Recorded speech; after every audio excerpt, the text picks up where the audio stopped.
Hello and welcome back to another episode of Rebound with Resilience, a podcast dedicated to raise your resilience, mindset, and mental wellness. On this episode, to talk about life, spirituality, and yes, how to make money without losing your soul. I have a secondary school friend, a former army regular, and now a full-time trader. Welcome to the show, Leo. Thanks. I'm glad to be here, Kevin, with you. The last time I knew you in school, you were slightly different and you reached out to me about 3 weeks ago to speak on this channel. And since then, I've listened to some of your podcasts and I'm very impressed with how you place a lot of importance on mental health, well-being, and resilience. And these are topics that not a lot of people here dare to touch because they are quite iffy. Yeah, you're right. Actually, because I knew you were doing a lot of things.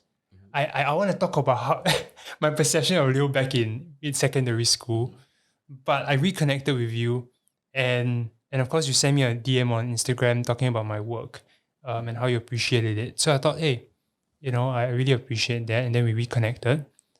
But I do want to share a little bit about Leo back when he was in school, Oh no. Because he's a very I use this word in a good way. He's a very peculiar individual. Yeah. Back in school, very unconventional. So while everybody else from Victoria School, while everybody was kind of studying into, studies and everything, Leo was extremely fast in running. So he was one of the best cross-country runners in Singapore. He does a 2.4 in like 7+ minutes. Right? I pretty much. So I know him as that. But he also did not give too much of a shit about studies. Back then, he was just on his own. He loved to explore stuff. And I remember exploring drains with you and trying to find oysters as well. Yes. Pearls from oysters. Remember the drains. Yeah, so it's interesting because I think back then I wasn't aware of the context yet. I guess I wasn't as mature. So I kind of, in a way, judged you based on my own kind of paradigm about life, right? I need to study how to be a good person. And if I don't, there's something wrong with me. So I knew you were adopted as well. I think I knew from Sam or some other people, but I didn't obviously address it. I didn't ask you about it. But I thought that maybe that had an impact. And I guess maybe we'll discuss about that. But I just knew you didn't care about studies and were just very disconnected in school. Yeah, that's the way it seemed. And the way it seemed was that you were dumb. That's what I thought. Like I was not as intelligent in a sense that you just came from DSA. I was very judgmental, kind of back then subtly. But I still enjoy hanging out with you in the drains and this love for exploration. So yeah, I want to talk about that definitely before. And then now, of course, looking at you and you're so successful, financially independent, you're a full-time trader. And definitely we're going to talk a little bit about money today. It's a little bit, you can see I'm a little bit off because usually we don't talk about these things on this podcast. But I do want to give outline of the context of the podcast before we go into it. So we are going to talk about your personal life, like growing up, as adopted child, how that kind of play your struggles, your influences, your journey in being obsessed with being rich. I know there's a point in time where you became obsessed with being rich, and that was an interesting period of your life. Of course, signing on in the army, why you did that, because a lot of people run away from that, but you gravitated towards that. And eventually, of course, specifically on financial resilience. In our society, right, not everything got to, okay, you know what they say, money is not everything, but in our society, almost everything has got to do with money. Whether or not you are a kid that your parents fight over money, whether, you have a void, you want to make more money, or whether you just invest your life savings into like GME, everybody has some sort of perception, psychology, some sort of relationship with money. So I think it's very fascinating. And talking to you about this topic that day when I went to your house was one of the most present spiritual conversations I had. So I thought inviting you on this podcast, definitely listeners will learn a lot. I know it's a long introduction, but I really want to set Leo up for this. And we are going to talk about the history of money, growing money, and ultimately investing money as well. So that's going to be the outline today. Cool? Cool. Okay. So yeah, talk to me about growing up. What's your earliest we'll start with growing up and influences, right? Before we talk about money. What were your earliest memories of your childhood? And was there a point where you found out that you were adopted?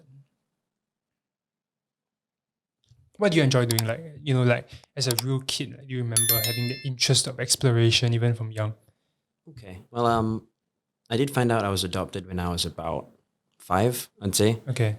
I went to this kindergarten. Went to this kindergarten, and some of the kids asked me why I was brown. Okay, let's just say it as it was. Why are you black?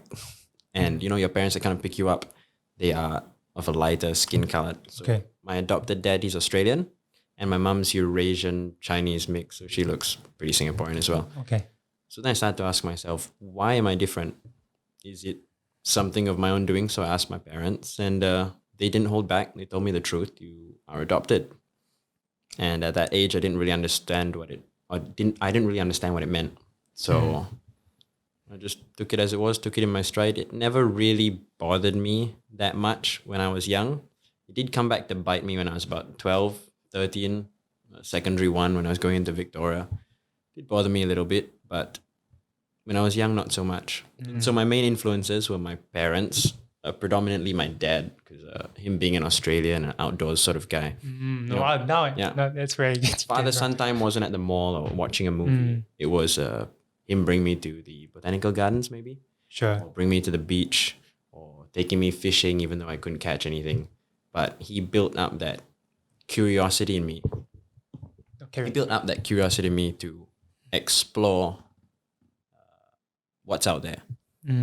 And the curiosity and my innate gravitation towards the unknown did end up surfacing later on in life with finance. Sure. So yes, I would say it's more about curiosity. We'll definitely go into that. In this podcast, I guess people might say, I want to go straight into the money. You can skip if you want to, but I kind of suggest you stay because the context is as important as the content. And in this podcast, we explore the context quite a bit. So it didn't impact you, but talk about that before you went to VS. So you went into DSA. Yes, so I was from St. Stephen's. I did track and field. And well, I did want to go into Victoria because I live really nearby. That's pretty much the only reason I want to go in.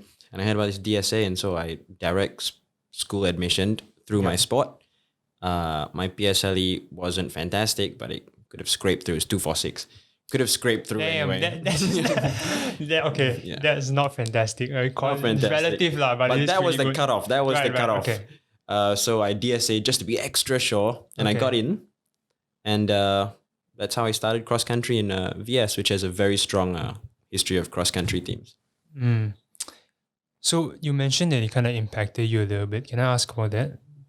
You mentioned about only when you're 12 years old, Oh, okay. So because I know you shared me the last time that some of them when they grew up, it does affect them, especially if they're not from their birth parents or they kind of get separated from their birth parents. But that was not the case for you. Yeah, for me, I was very lucky because I didn't actually meet or remember my birth parents. So there's no, painful Harry Potter story of separation, or there's no tragic, some of these kids, they, lose their parents in accident. Their parents divorced, neither one wants custody. There's a plethora of reasons why these kids lose their parents, and they end up in the system, in an orphanage, feeling unwanted, feeling like it's their fault. Right. I basically just woke up in someone else's arms, that's all. Okay. So I got the real easy end of the spectrum. Sure. So what was that? If it bothered you a little bit at 12 years old, what was it that bothered you? Well, at 12, I wasn't able to contextualize how I was on the much luckier end of the spectrum than anyone else. Right. When you're 12, something bad happens to you, you fall down, you scrape your knee, it's the end of the world. And that's what it felt like to me. And I often compared, and a lot of people still do, we often compare to people who have it better. So, there'd be these parents at Victoria who at Sec 1 would give their kids, something like $50 pocket money. And my dad has this really strict rule. I mean, we are from a middle income family. We are not, struggling. But he had this rule where he said, there's no way you can spend more than $2 at lunch in the canteen. And so I got $2. And $2 could get me food and drink. Fine. But I would always look at the guy with $50 and I'd say, is it because I'm adopted? And that's a really dumbass thing to say. It's a really dumbass thing to think when you look back at it. When I look back at it, it's quite an embarrassing thought. But at that age, that was valid to me. And so these comparisons led me to feel that, hey, I'm adopted, my life sucks, etc., etc. And that did bother me a little bit. But I guess that had some link, or maybe they're even independent things, right? But I know in Sec 1 we were in the same class. Yes. Sec 1 and Sec 2, my earliest memories of VS, I think, was during a camp.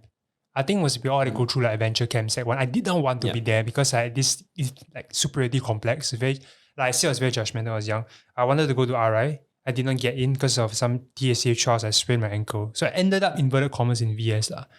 And I think I was acted like a prima donna back then. But I kind of remember you because we had this race. We had this race where we had to run. And I remember that you also ran. Did you run? And I remember you came in first or something. I don't remember. You probably don't remember. Yeah, but basically I knew that you were really fast. And the context also is that in our class, we were good at English. Like we were so-called in a good dramatic English class. So generally our classroom was very dramatic. But I remember, you were not too interested in studies. Where did that actually happen? When did that start to happen? When was I not interested in studies? The question should be, when was I interested in studies? I kind of never was. Okay. In primary school, if we could rewind a bit, I never had any desire to get better grades than I was getting. I never looked at my report card because my parents never did. They brought me up to believe that, the report card is a general guideline to show you that your son is not screwing his life up. But we should not judge the kid based on what he comes back with. So whatever I came back with, my parents just gave me a thumbs up. And, in primary school, it's easy. You get A's, you get A stars. PSLE, I got A star A. But that was easy. That was when you didn't have to actually apply any effort. I think the grades of primary school students are heavily dependent on their environment when they go home. It has nothing to do with their aptitude or their intelligence. So I had a great environment when I went home, and so I came back with great grades. But in secondary school, things got a bit tougher. This Singapore system is pretty tough when you compare it to other syllabus overseas. So it did get more difficult, and a lot more effort, a lot more conscious, concerted effort was required. And I did not see the payoff. I did a basic, I didn't know it was called this back then, but I did a cost benefit analysis. And I said, hey, the cost is I can't muck around and, go find frogs or go explore drains. And the benefit is I come home with a good report card that my parents are not going to look at anyway. And so I said, hey, it's not worth it. Right. That makes sense. Now it makes sense because, parents are not typical parents that focus so much on grades, that forced you to study. It was just like you can explore, But did they ever have a talk with you? Like I say, Leo, your parents are talking to me. I believe your parents. I believe our teachers, karate, I remember, was a form teacher. I believe they did have conversations with your parents. So I had a lot of teachers who were worried, like this kid is okay. I was not bottom of the class, but I was. But you were just disinterested. You were just disengaged, completely disengaged from school. I remember. I was that guy. If I could choose where I could sit, I would just be in the back corner. I wasn't rude, legs weren't up, but I just wasn't there. I was just waiting for the class to end. I was waiting to leave and do what I wanted to do, which was explore. And so these teachers, they called up my parents and said, your kid has potential, but he's being troublesome. And my parents did talk to me about it and said, at least pretend to enjoy it. At least this is all part of your compulsory education. You finish O-levels, you can do whatever you want with your life. You want to go straight into working after O-levels, we won't stop you. Wow. That's the kind of parents they were. But until O-levels is over, can you at least pretend to be interested? And so I did. Okay. And how do you deal with it then? How did you get yourself back in the game, so to speak? Because I stopped seeing you after Sec 2. We weren't that close, but I do remember us, I said, exploring drains. For some context, VS is a drain below. I think it's still there. Yeah, there's a rainwater canal, and I used to go and explore. It's under this place called Linear Park. If any of you are from Victoria, there's a ladder that goes down. Okay, and it's in full view, right? People. It was in full view of the bus stop. There's a bus stop that took people east to Tampines, and people would always be there waiting for their bus to go home. And then we were down there. And there was plucking oysters, trying to find pearls. I did not get a pearl though. I was very upset that day. I still have some at home. There's memories. We could pawn it for some money, but never mind. That's fine. Maybe one day soon maybe we'll explore again. So yeah, you got your head back into the game, and you kind of scraped past. You did okay in your O-levels? I scraped through, but before we get to the O-levels part, I just need to say there was a price I paid, and that was that there was 1 year I had to stay back. Okay. And when that happened, most people would either, you'd feel like it's the end of the world, or you'd suddenly change and study and commit to the system. But that made me commit even less to the system. It made me realize that, yes, you do need to pass. You do need to hit a certain criteria to go to O levels, because, these schools want to raise the average. They don't want you to go and take the test and screw it up. So I just complied. I studied harder. I did all right. I didn't do great, but I did all right. Enough to go to JC. But I didn't want to. After staying back for 1 year, I no longer wanted to commit to this system where I had to, pretend to enjoy what I'm doing ever again. So I got an offer to study overseas for year 11 and 12, which is when you're 16, 17, 18-ish. And I went over to Brisbane, Australia, to this place called Naji College, where the subjects were different. So you could pick what you wanted to do. So I picked bio, I picked philosophy. There was no limit on what you wanted to do. You want to study French, you can take French. Yep. And you can take optional subjects that are not part of your L1, R5 equivalent. And I thought that system was great. Okay. Suited your personality a little bit. It's right down my alley.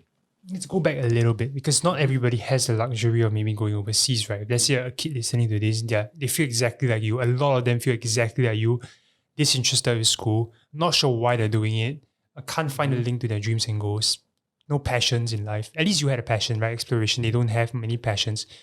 What advice would you give them to survive in this system at that age? That is a very interesting question.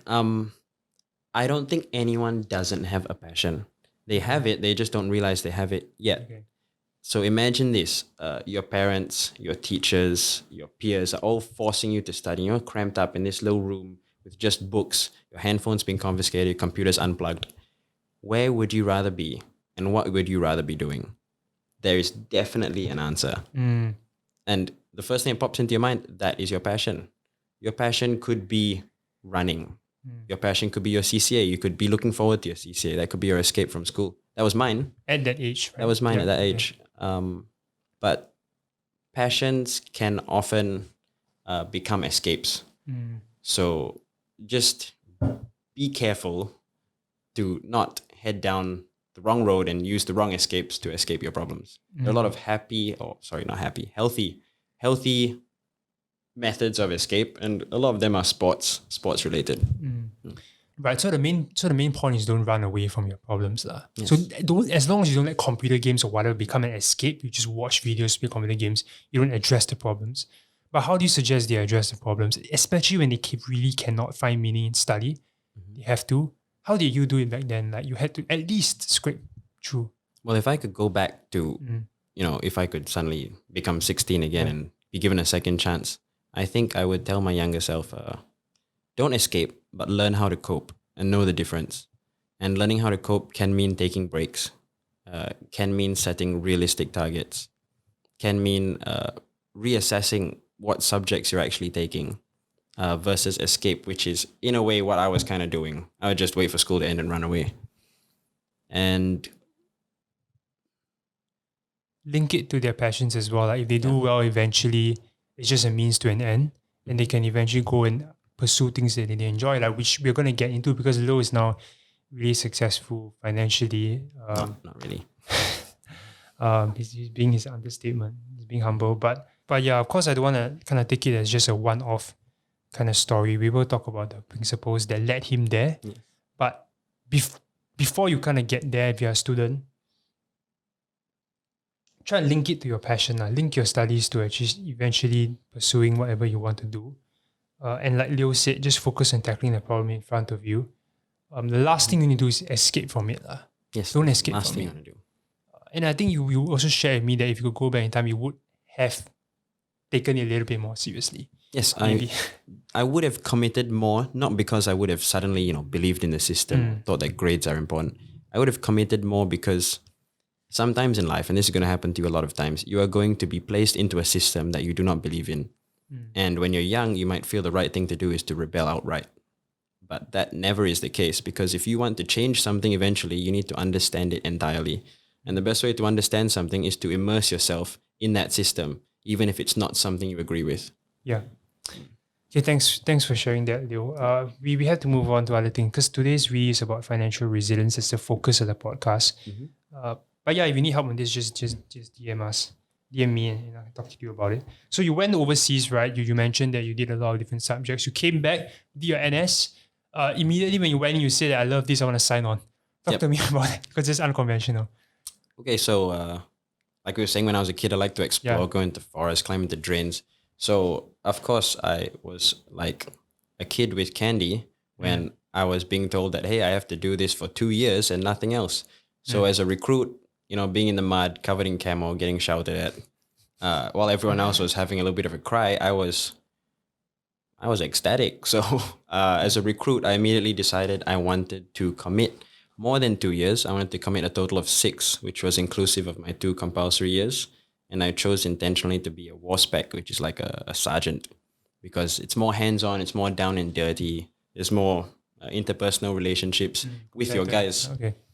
And dude, money was never part of the equation, but the SAF does pay quite stable, and there's just a lot of job security. And I won't go into the benefits, but basically, I was offered a chance to do this for a living, and I said yes.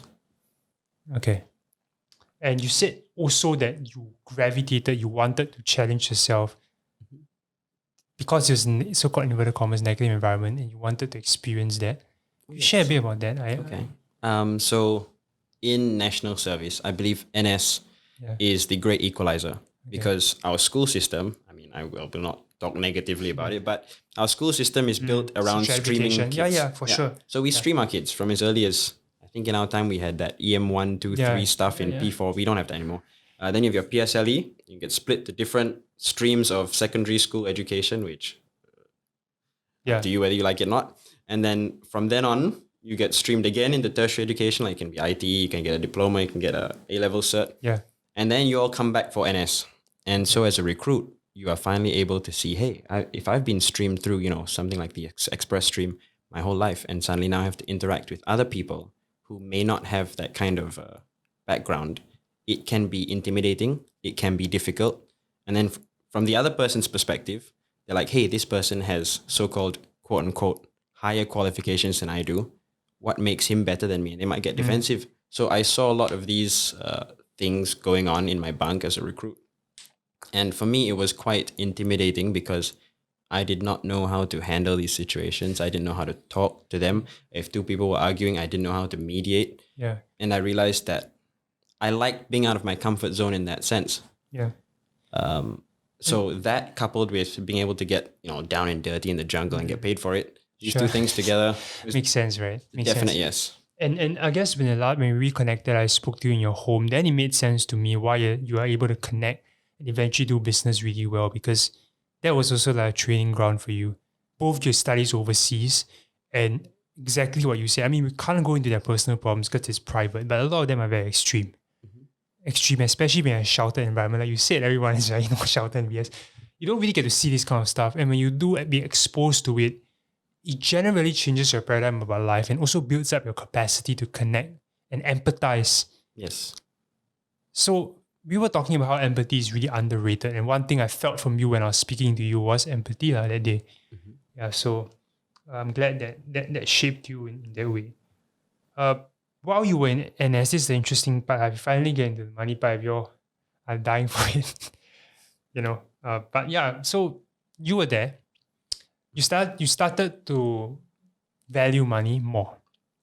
Okay, and that was because you went to the clubs and you saw people that had more. So talk about that. You're doing that while you were still in NS. I mean, still regular. Okay, so before I go any further, I need to make it absolutely clear that regulars are not supposed to do what is called, I think the term is called moonlighting. So you can't make money outside, right? Because they're afraid that it will distract you from your primary job. And so, a lot of people do it. And I'm not telling anyone to do it. I'm not going to admit that, we need a little bit of money on the side. And if you're working on the weekend, if you're committing hours to doing something, I think that's wrong, because SF could call you back and then you say, hey, I've got a job. Yeah. But if you are selling things, for example, on Carousel, you are arbitraging between markets. You buy something on Amazon and you resell on Carousel. You buy something on Carousel, you resell on eBay. I think that kind of small micro business of trading physical goods, I don't think that counts. So then I'll carry on. I've indemnified myself. Okay. So how did this start? This started so as a kid, I had no love for going to clubs. I didn't, the hell is alcohol? Like, why do people do this? But going into NS, if any of you good boys have never drunk before, you will face a lot of situations and scenarios where you are told to go with your bros and drink.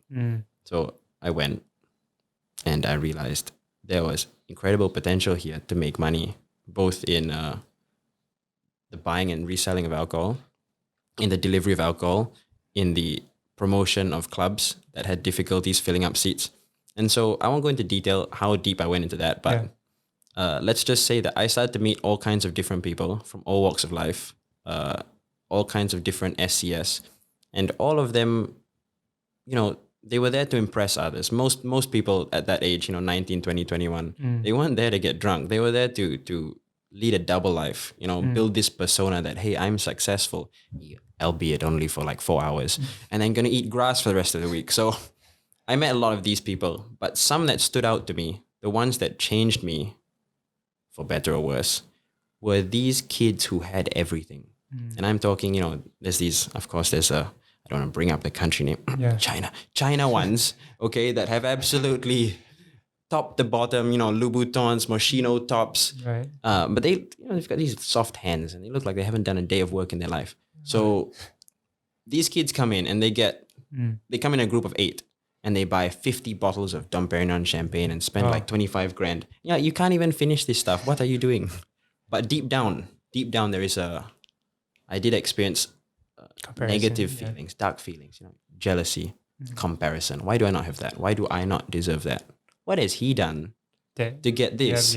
It's pretty clear it's not his money. It's probably daddy's money, right?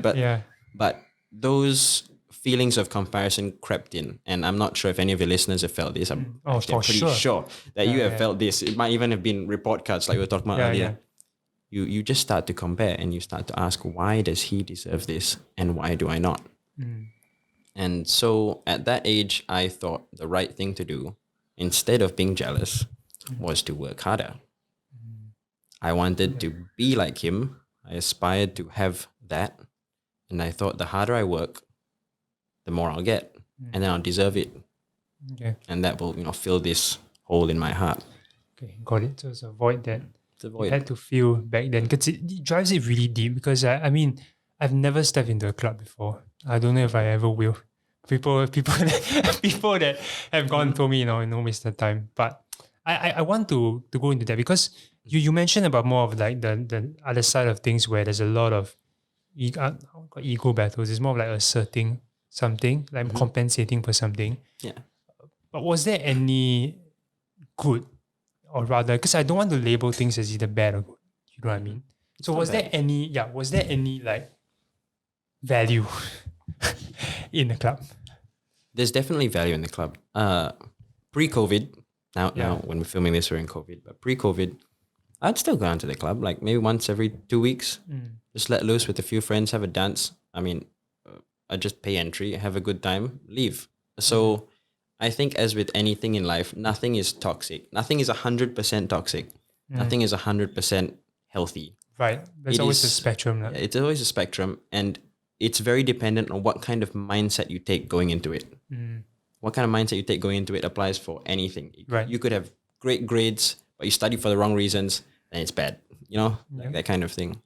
So are there any positives to clubbing? I would say, well, back then I won't go into detail, but I was somewhat working. So I got very good at, interpersonal skills, being able to quickly identify what a person wants and how to deliver it to them with a personal touch so that they remember me instead of remember the establishment.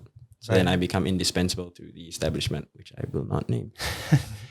Yeah, you learn. I think these things are really important because best mind space you can occupy is, someone told me before, like the greatest real estate you can own is in the corner of someone's mind, right?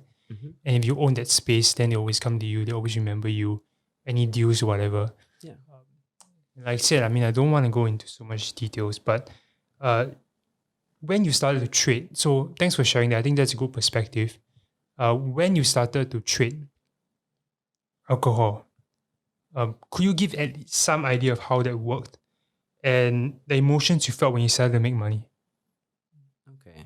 So, other than working nights, I realized I wanted to monetize my free time. And as a regular, I started to realize, as I rose through the ranks, I started to realize I have an increasing amount of free time. And you have a choice. Either you're going to hop on your phone and play Mobile Legends or get on Netflix, or you can go out there and do something. So I was still in this somewhat disillusioned phase where I thought the most productive thing I can do with time is make money. Okay. Which is not true, guys. But at that point, that was true to me. So I had a passion for whiskey.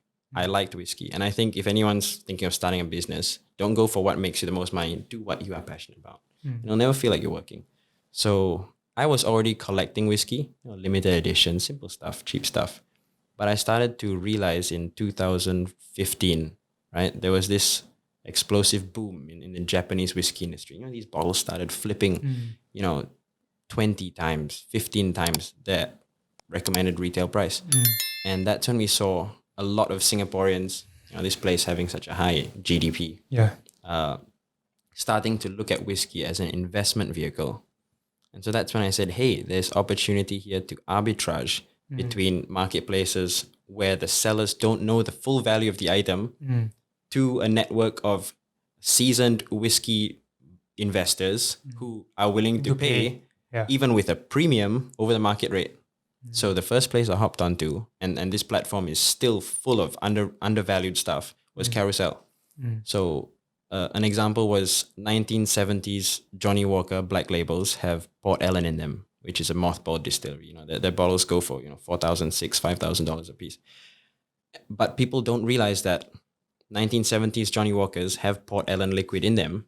And so when they inherit these bottles from their grandparents, for example, they just put it up for the sale of a normal Johnny Walker, which is, $50, $60, thereabouts.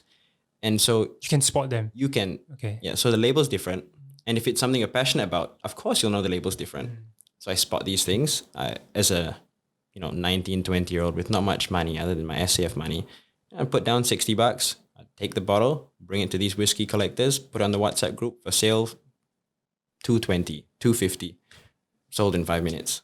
So interesting. But was there anyone else that figured, or was it very niche? Like right now, if you do it, is it still a niche thing? But only if you're into whiskey, then you'll understand how to pick it out.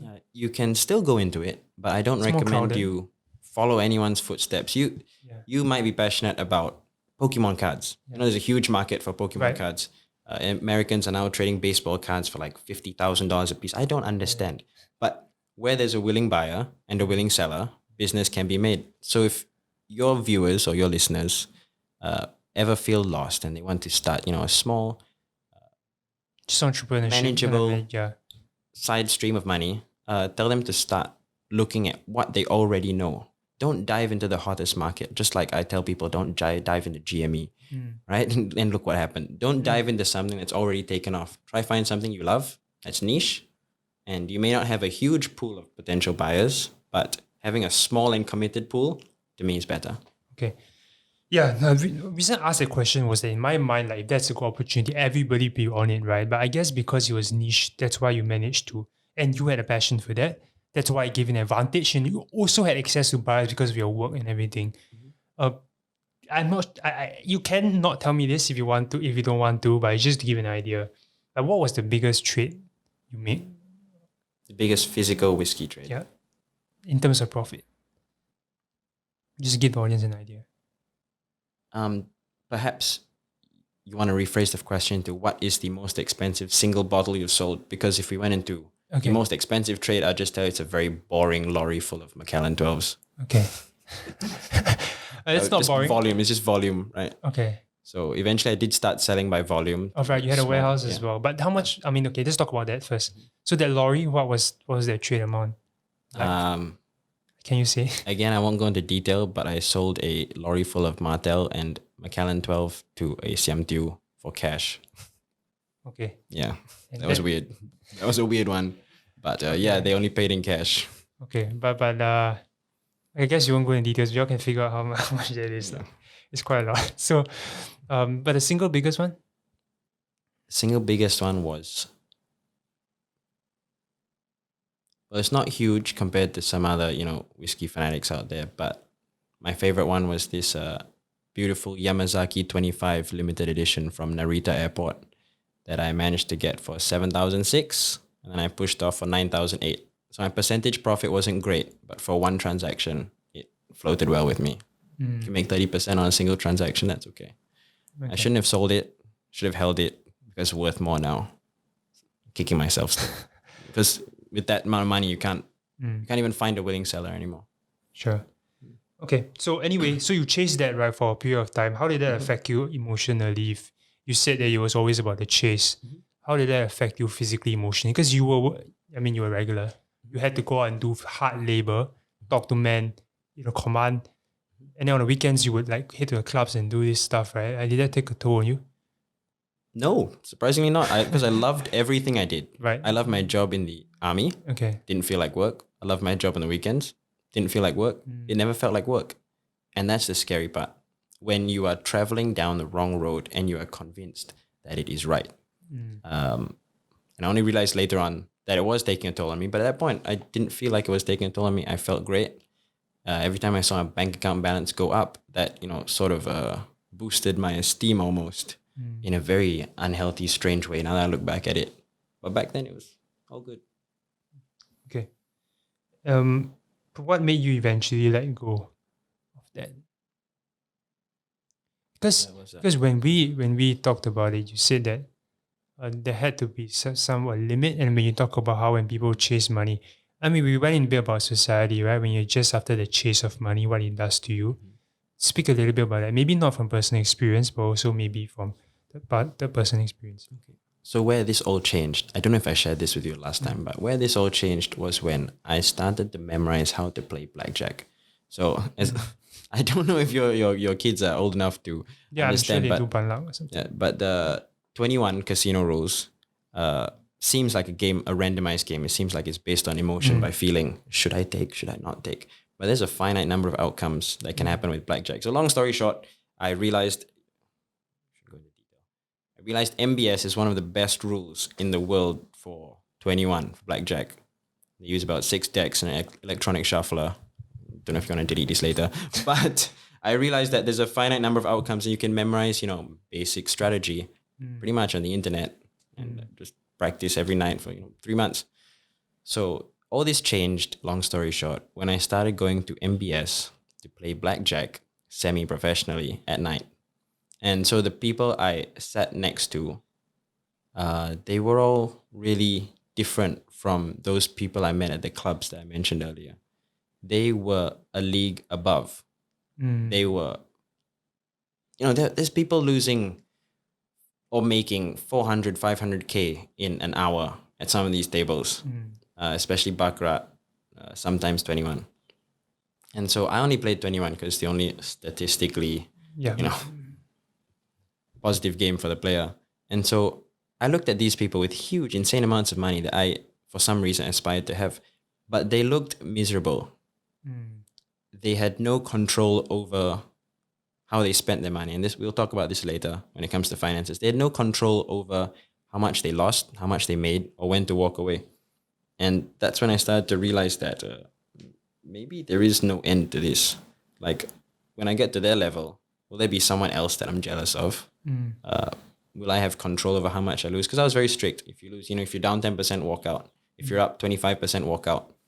If you lose, 4 games in a row, swap table, take a break, have a smoke, that sort of thing. But these people did not have any control. And it made me wonder, how did they get that money in the first place? Have you ever spoken to them? No, it was very professional in the room. I did. Okay. Contact with someone. Okay. Let's not go there because there's another podcast altogether. Maybe we'll invite Leo back for another round in the future. We talk about more mindset specific stuff. But okay, so you realize that there's no end to the chase. Of course, I experienced this as well on a much lower scale in terms of money wise. But yeah, I realized after when you hit a certain target that you're striving towards for so long and you exceed that. And when it comes, you realize that it just doesn't feel the same way you think it's going to be. And the one that gives you the most value, at least for me, it's still when a kid says thank you to me. It's still those things that we talked about. So that's where I kind of realized. But I do know that like we do need to make money as a platform through which we add value to people, which we will go into. But yeah, now let's talk about financial resilience. Okay, this podcast is about resilience. Okay. And then we talked a little bit about self-control. So yeah, we're going to talk about these things in the context of money. Three things we're going to talk about. Number one, some principles and foundation. Because before you start making money, I think you need to know roughly what money is. Why do you want to make money? Leo explains that really well. We're going to talk about that.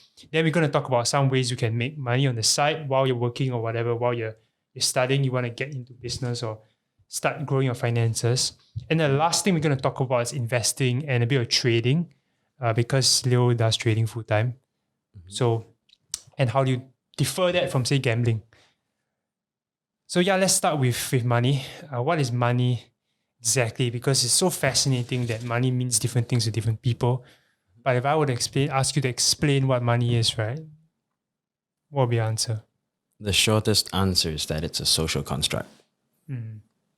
If you want to expand on what money is, we could go on forever, but I'll try and break it down simply as to why it's a social construct. So there's physical money, there's hard money. So, in the times of random guy from Longo, in Jesus' time, right? They had physical money. Money was in silver coins or gold coins.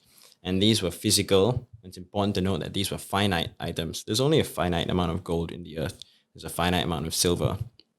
So when problems started to arise from divisibility, right, the value of gold started to go up, right? They said, hey, why don't we start using other metals like copper or brass, use cheaper stuff, which when you think about it, actually have little to no value at all. So nowadays you have coins out there in the world that have a lower, face value than the actual metal it's printed on.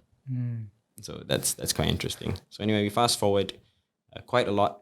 Recently, what we've been using, or the money you have in your wallet, that's called fiat currency. Fiat in Latin means let it be. So fiat currency, paper money, like a Singapore $10 bill, is strangely not tethered to any physical money. That means there is no contract between you and your government. This $10 cannot be used to redeem $10 worth of gold. You can buy $10 worth of gold from a jewelry shop, but you cannot bring it to your government and say, hey, I want to swap this back for the gold in your Federal Reserve. Okay.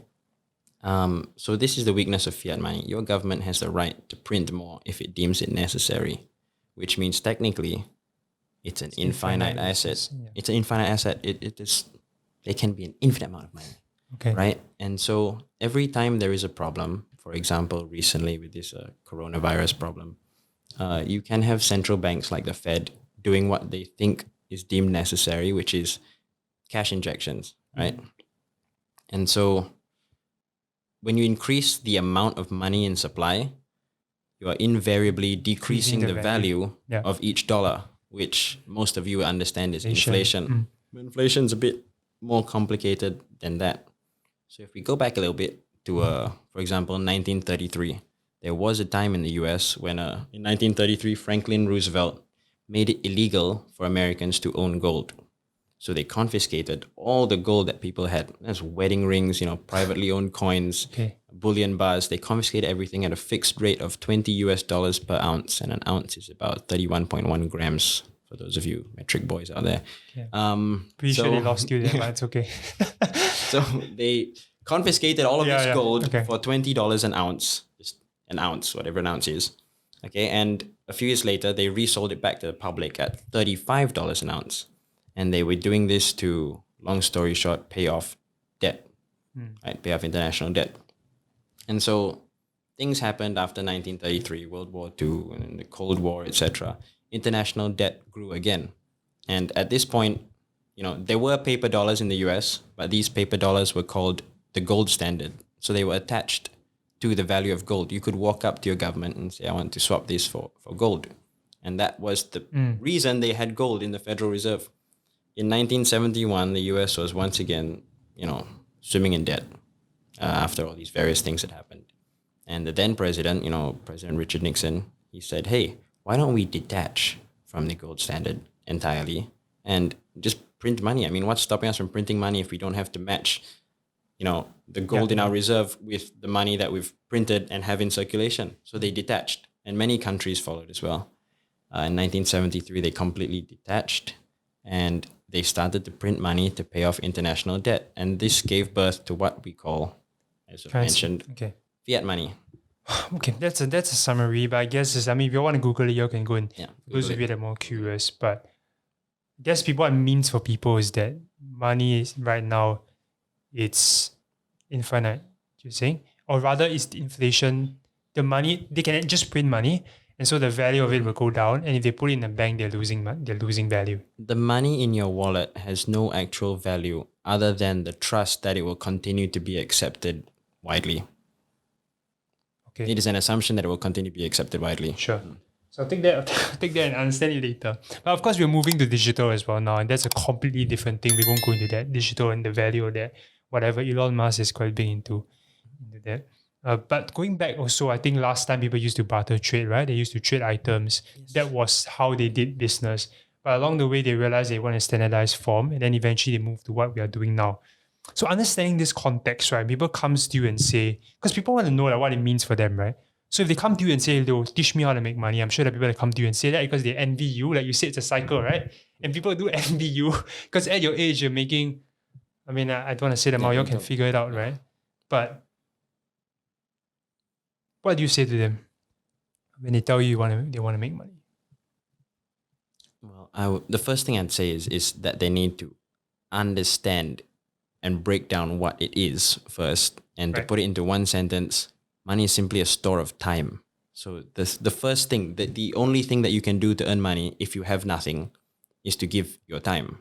And your time is the most precious, finite resource that you have because when you die, right? So at the first stage of a person's life and they work for money, for example, they get $10 an hour. That $10 is a store of 1 hour of their time. And so when people come to me and they say, hey, how do I make money? I say the first thing you got to do assuming you don't inherit anything or you don't find a bag of money, the first thing you need to do is find something that you're good at and sell your time. And ideally, it should be something that builds you up, that is progressive. I'm not saying that being a cashier is a bad thing. I'm just saying that you need to recognize that there are no professional cashiers, no top global cashiers. It's just something you do to make a bit of money, learn a few skills, and then you move on. So when people ask me, how do I make money? I ask them to ask themselves, what are you doing right now that involves selling your time? Okay. Sell your time first.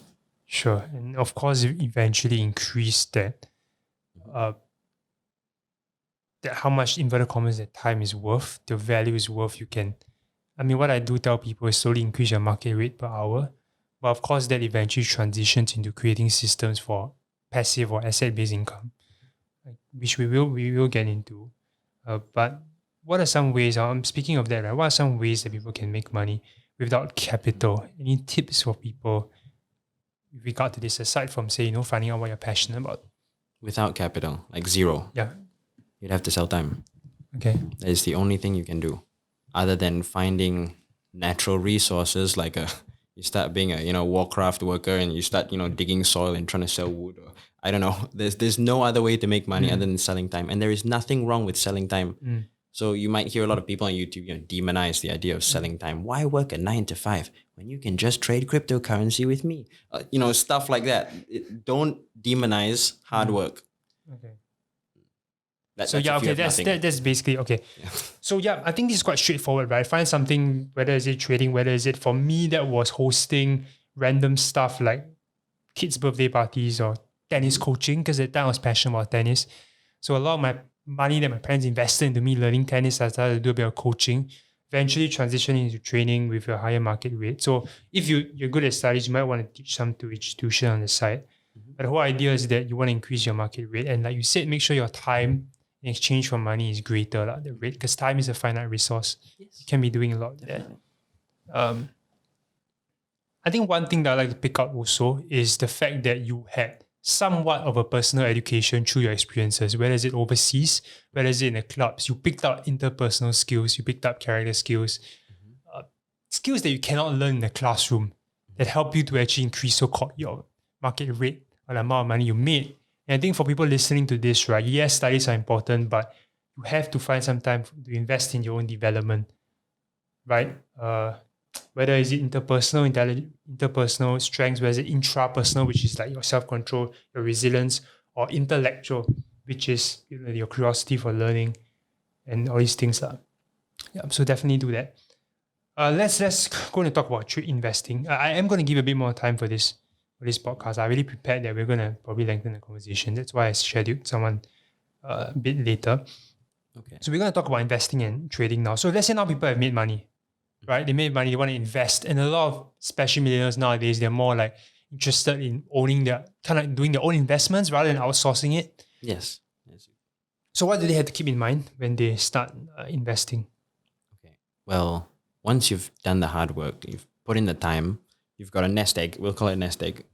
Once you've got your nest egg, before you go and invest it, before you go and throw your money onto the market, a lot of people don't first learn how to manage money. So they go straight into, how do I make this money become more money?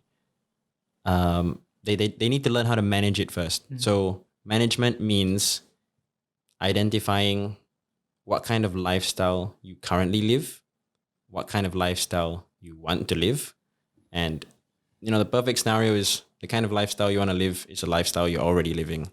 So as your gains go up, your lifestyle remains constant. You don't upgrade your lifestyle to match your income. Sure. And this is the mistake a lot of, investors, traders, even normal 9-to-5 workers make. Because you got 9-to-5 workers making 20 grand a month. I have friends making 20 grand a month on just doing a desk job in town. Sure. But they spend 17 by the end of the month. And then the last 3 they give to their parents. And they're making a lot of money, but they're monthly earners. And I hold a $2,000 salary guy who squirrels away 1,000 into savings and 1,000 into surviving. I hold him in higher regard. And, I hope she doesn't know who she is, but sure. Yeah. That's one thing that people don't talk about enough, because it's always about making money, but it actually starts with habits and discipline and resilience in that sense, because it does take interpersonal strengths, intrapersonal strengths to be able to identify and trim. We call it the 4 T's, trim. I can't remember. But trimming is definitely the first thing, identifying areas where you can cut down your needs and your wants, and realize that if you put aside that money, it does compound eventually if you put it somewhere else. This thing about this point that you brought up is also very interesting, because I think most people don't realize that it's really not about how much money you make, but your lifestyle. There can be people making tons of money, but their lifestyle is extravagant and they can't get out of it. Yeah, they can't get out of it. That is just their lifestyle. So imagine if they lose a job, they're in big crap. Yep. You know what I mean? So it actually starts with that self-discipline. And then it's tied to spirituality as well, but if we go into that, well... That will take too long. Yeah, that will take too long. Okay, so they have to keep that in mind, but let's say they do maybe already do some savings, right? They have set aside an amount to invest every month. What do you recommend them to think about? Let's say you've got your money management under pat. It's all good. You know how to manage your money. You are not impulsive on how you spend these potential gains you're going to make. The first thing you should look at is how old you are. So you may have listeners who are very young. You may have listeners who are in the later stages of their life. So you need to look at how old you are, because time is your most valuable resource when investing. And we're talking about investing first, not trading. So if you look at the benchmark, which is the S&P 500, which is an American index of America's top 500 companies, they've generated an average about 12% per year for the past few decades. So that should be a benchmark. And if you, for example, don't know where else to park your money, put your money in there. And every year, or if you really want to do so, every month, you can add a little bit more in. And this is called dollar cost averaging. So you don't throw your whole nest egg onto the S&P 500 at once. You sort of dollar cost average your way in, which means, you put 1,000 in now, next month, whatever the price is, you put in another 1,000. Whatever the price next month, put in another 1,000. Yeah. And then when things go bad, for example, COVID, it was a great time. When everyone was panicking, if you had some spare cash, COVID was a great time to put a big injection into the markets. And then hands off. If you've got 20, 30 years to wait before your, first kid or your first house, then just wait it out. Okay. So that's the most basic thing, right? Putting in ETFs, just letting it compound. I mean, there are investment philosophies where you say that it's very hard to beat the market by picking stocks if you're not doing it professionally. So it just makes sense to just put it in something that grows 10%. Chip, yeah. Yeah, okay. So that makes a lot of sense, especially if you're a passive investor. I think that's my why. But why do people not do that? Because I feel that a lot, even for me, when I first started, right, I had this perception that I could beat the market. We always have this, I think it's Dunning-Kruger effect. What's it called? Oh, yes. Dunning-Kruger. We'll edit it. We'll bring it up, yeah. We'll edit it here. But basically, it says that people overestimate their ability when they have a little bit of knowledge. Yes. And they think that they can beat the market. Why have you ever been in that position where you felt like, okay, I could invest in GME is one great example. How do you guard against that? I'd say it's only happened to me once, and I'll be very transparent. I went short last year on all American indices around August, made some money in September. There was a bit of a dip due to overvaluation of the NASDAQ, but that beige recovered and now is at an all-time high when the economy is at an all-time low. So there's this huge disconnect. It shouldn't be happening, but I learned how to admit when I'm wrong and accept the system that I'm in that I do not agree with. So, some context, shorting means betting that the price will go low, right? Yes, shorting, to give context, means, I'm betting that the stock market is going to go down and reflect the actual true economy. Sure. Yeah, so no one's immune to mistakes in that sense. And especially if you're starting out, right? Like, don't make the mistake of thinking that you can. I mean, let's talk about Jimmy because that's the best example, I guess, the most recent example people can think about. Let's try and summarize it to the best we can. Try and summarize it in 1 minute, that situation, why it happened, and why do people put their money inside. Okay, GameStop, to give context, went from about $4, which is my fair valuation, to at one point about $500 in a span of 2 weeks, and then now it's come back down to about 50, 60, thereabouts. It was mainly just what we call FOMO, which is the fear of missing out. You see your friends making money on GameStop, and they tell you, hey, you can't lose money on this, and you listen to them instead of doing your own research. And if you did your own research, you'd realize it's a dead company. And this whole Wall Street Bets group, some of them made money, but if you actually understand how money is moved around when you buy and sell shares or puts and options, effectively all they did was reshuffle their own money amongst themselves. That's quite sad, right? Because that is kind of painted as a war against David and Goliath, and that it's against Melvin. But it's hard to beat the hedge funds. It's insane. And not trying to tell them that what they did was wrong, but I'm just trying to remind anyone who's on Wall Street Bets that a lot of the people who are there do not give a crap about beating the hedge funds. They just want to make money. So I feel really bad for the true crusaders who are out there trying to, stick a finger up to the hedge funds because they are the minority and they may not realize it. It's crazy. Yeah, there's so many narratives surrounding this story, but that's one narrative where you don't know who are the people that are just there to hype up the market so they can exit at a higher price. And all the victims just say, okay, I'm holding this fort, and they're righteous in inverted commas. And righteousness, actually, you lose money when you are inverted commas righteous. There's another principle which we won't get into, but you have to realize that people are self-interested first and foremost. Once you understand that premise, right, then you can think a bit clearer. Because if not, there are people that lose a lot of money during this time when they just FOMO and think it's going to go up. But like you said, so what can we learn from this then? Like, what is the lesson that people can learn if they really lost money? Or in this case, if let's say even looking at this example, what can people learn looking at this example? I would say the best advice I could ever give to anyone is learn from others' mistakes instead of your own, especially in this field. So when I say others' mistakes, I don't mean your friends. I mean, we should always look back at history. So if you pull up charts, you'll be able to see price action from decades ago. And the last time this happened, I hate to be the naysayer, I hate to be the one that says the world's ending soon, but the last time we saw price action like this was the 2001 dot-com bubble. And the word I would use is euphoria, where indices, stocks just started skyrocketing almost, parabolic levels. The charts look like they right-angled, for a few months. And then we had just utter chaos and capitulation followed a year later. So I would tell anyone who's getting involved in the market right now, especially in highly speculative stocks like AMC. I'm not going to name names and pull those companies down, but I'm just saying that don't get involved in anything too speculative if you do not understand the risk. If you are putting down more than 3% of your capital onto some meme stock, then you need to reevaluate whether you will be able to stomach the loss of whatever it is you're putting down. Yeah. I mean, they say don't invest what you cannot lose, right? Can't afford to lose. Yes. let's talk about trading. So I think let's talk about the last part, which is on trading, which is a different thing. But what's the difference between trading and investing? Well, usually it's the time frames. So investing means parking your money somewhere for a long period of time and allowing interest. Usually they pay dividends, allowing the yields to compound. Trading, on the other hand, is very short term. As short as we have scalping, which is 1 minute time frames, all the way up to swing trading, where you might hold the trade for 2 weeks. But 2 weeks is already considered very short in investing terms. Okay. And how did you personally start trading? What was that draw for you? The draw for me was the ability to end every day and see how much profit or loss I had made. So when you invest, you're only able to see at the end of the year, hey, over this year I made X percent. But if you can rinse and repeat every day, it's not about making more. It's more about trying to move forward every day. Like yesterday I made 70. Tomorrow can I make 71 perhaps? It's not a perfect way of looking at it, but that was my way for a long time.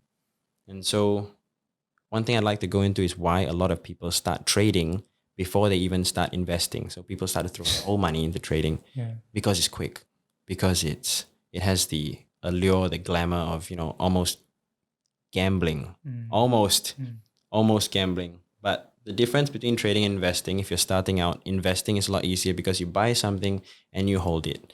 Diamond hands, right? And so with trading, it's different because you can apply what we call leverage, which is a multiplier of your profits or losses. It's a loan from the broker to you. I don't want to go into detail. You can look it up. But basically, it's a multiplier on profits and losses. And some people are using a leverage of 100, 200, 500, 1,000 times. But with trading, you have to be willing to take losses. And you have to cut these losses immediately because of the leverage.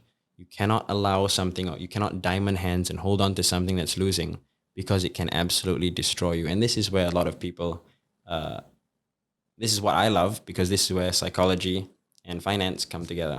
So that's the difference. Talk to me about that. I guess you have about 15 minutes to explore that, right? Trading has got a lot of talk about it. The reason because, yes, on one hand, there are traders that make millions of dollars, because if you're good at it, you can make that amount of money. I guess that's the draw. But it's also, like you said, shrouded in a lot of things like, I don't know, man, substance abuse to make so people can control their emotions, people taking their own life because, they lost a lot of money. And it is something you shouldn't go into unless you have really good resilience emotionally. How do you train that? Because I want to know from you, because you are into it and you do it. I feel that I will never understand that, but talk to me about that. I suppose it's like the point that we were talking about earlier about how things are neutral. It's people that make them positive or negative. Okay.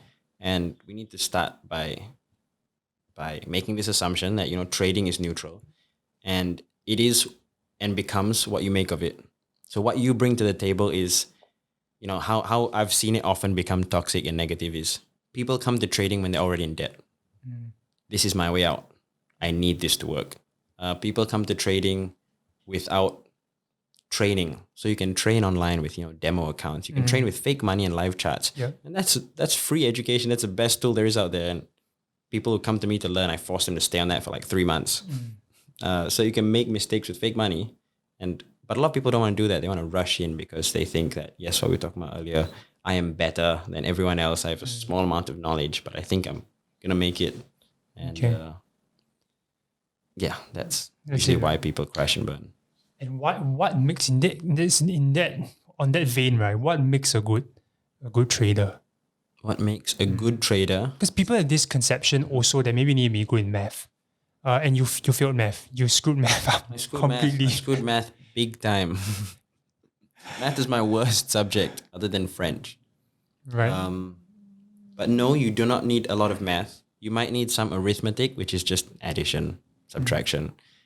You might need good money management, which is what we talked about earlier, but you do not need any professional qualification from school.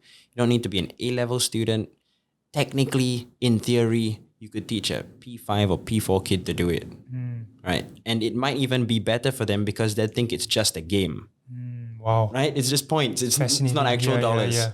So the trouble comes in when people lose control of their. They don't have a trading plan. They don't have a fixed plan. They start to insert emotions into the game, right? And this is exactly what I was prepared for when I semi-professionally played blackjack, because I had a plan. I stuck with it. If I make or lose this much, I'm walking out. I journal every day how much I've made, how much I've lost. I make sure at the end of the year I have a net annual return of XYZ. Okay. We carry that on to the next year. Oh, yeah, and that's emotional control, right? And that is essentially self-discipline and control, which is trained over time. And I guess the principle applies that anything that you want to do well requires work. It's not something you get in and just make it big like this, which I guess people have this infatuation about trading. Okay, well, I feel like I've squeezed you quite dry today. Of course, we could really go in depth into it. I guess maybe one of the last two questions is, what about yourself then? Like, what are you making this money for? What are you're trading and making decent amount of money? Like I say, I wish I could say it to give credibility, but I wouldn't. But just take my word for it, right? He's his backyard with some random ecosystems. It has nothing to do with the money, but I don't know why I went there. I'm just, because he has a backyard with snakes there, and then we have our own ecosystem. I'm just very excited about that. But basically, you're financially independent. You can give, you're leaving the force real soon, right? And now you're going to hit full time. What is all this for? So I think everyone needs an overarching goal. And of course, this can change. Not everyone needs to have one, but it can help. For me personally, my goal is to set up an orphanage one day, so that kids who were like me, but less fortunate, like they knew their parents and they lost them, and now they feel like they have no sense of belonging. I want to give them a place where they can belong, whether or not someone comes along to adopt them. So build up a support system. I don't know much about the legalities of it, but that is my life's goal. I want to set up a place in Singapore where, this small orphan population, which is often overlooked, and people don't even talk about it because you hardly meet them. But this small group can come to for education, a proper support system, some sort of system that will set them up for life. Sure. Yeah, that's amazing. I mean, as you were speaking, I kind of remember that you own a bar as well. So now, yes. So now you own a bar, and then you're gonna get an orphanage, own an orphanage eventually. I would love to, I guess maybe when that happens, I do believe one day you will. I'll kind of pay a visit. I'd love to one day. Have you thought about where you want to have it? Like Singapore, Not yet. overseas. Okay, where, when? Not yet. I have to bring a fair few people on board, including probably government. They would give suggestions. At my age right now, I have no experience setting up an orphanage. That's a different game. So Sure. building up the money first, and I'm sure it can be done. A few years, and we'll see where it takes us. Last question. Do you have anything to say to the listeners? Any message that you believe strongly in? Can be about money, can be about spirituality. Can be anything. Is there any message that you want to share? Well, I'll share with you what I wish I shared with myself when I was 18. And that is, you are probably obsessed with buying branded stuff and looking good. Your wallet is probably LV. Your bag might be Hermes. Your shoes might be Louboutin, but are you happy? And I was not. And it hurts me every day to see, there's nothing wrong with fashion. If you like it, you like it. But I see 99% of people in these sort of clothes making up for something. And that was me. And that might be you. And if it is you, it's not too late to change. And you can by stripping those things away. And you might think that, hey, if I just stop wearing these things, it's not going to change the way I think. But it does. If you change the way you look at things, sometimes the things you look at change. So I won't tell you what's in my bank, but I've enough to live comfortably. But I've made it a habit, and I force myself to. This top's Uniqlo, these pants are Uniqlo, these socks are embarrassing. They're from Army, which means they're free. So if you start doing that, you start distancing yourself from these things the desire suddenly goes away to buy more. And that's for anything. And last piece of financial advice is don't buy a first-hand car. You don't need it. That's a bit disjointed. But yeah, I guess it still links. I appreciate the message deeply. I appreciate your time that you spent with me. I'm so glad that we managed to reconnect. You know, I believe I'll be visiting you once in a while, even occasionally, to finally find Sylvester, which is the name of his snake. I fulfill my lifelong dream of handling a snake in a while. Technically, in a while. Will be. Thanks, Leo. I appreciate it. I guess that comes to the end of the podcast. You want to connect with Leo, you can find him on Instagram. I'll just link you up as usual. If you want to really know more about finances, whatever, you can talk to him. He's a firm believer in free financial education. Free. So yes, do it with the right mindset. With that, we've come to the end. Subscribe, share this podcast if it adds value to you. And we'll see you next time. Right? Stay resilient and goodbye. With that camera. That camera.